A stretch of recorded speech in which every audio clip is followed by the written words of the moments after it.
আসসালামু আলাইকুম ভাই। ওয়ালাইকুম আসসালাম। ভাই রোজা রমজানের দিন ভাই রোজা রাখছেন, তারাবি পড়ছেন? হ্যাঁ ভাই, রোজা রাখছি, তারাবি করছি। আমরা হলাম গে ভাই মোহাম্মদপুরের চিন্তাইকারী। আমরা নিয়ত করেছি রোজার মাসে কোনো চিন্তাই করব না, ঠিক আছে ভাই? ভাই আমরা আসছিলাম ভাই, আপনার ফোনটা যদি ভাই আমাদেরকে স্বেচ্ছায় দিয়ে দিতেন। না এভাবে না, এভাবে না, এভাবে নিয়ে আমরা কোনো গুনাহের কাজ করব না। রমজান মাসে ভাই নিজের ইচ্ছায় আমাদেরকে ফোন দিয়ে দিবে।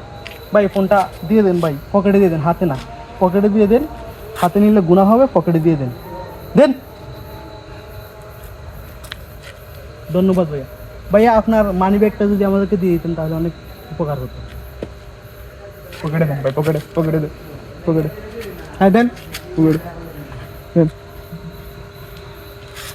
ঠিক আছে ভাইয়া। ভাইয়া রমজান মাস ভাইয়া আমাদের জন্য ভাইয়া দোয়া করবেন এবং আমরাও আপনার জন্য দোয়া করব। কোনো গুনাহের কাজ আমরা করবো না, ঠিক আছে ভাইয়া? খুশি আছেন তো ভাইয়া? নামাজ পড়বো। ঠিক আছে ভাইয়া, ভালো থাকবেন ভাইয়া। হ্যাঁ আসি, আমার জন্য দোয়া করবেন। আসসালামু আলাইকুম।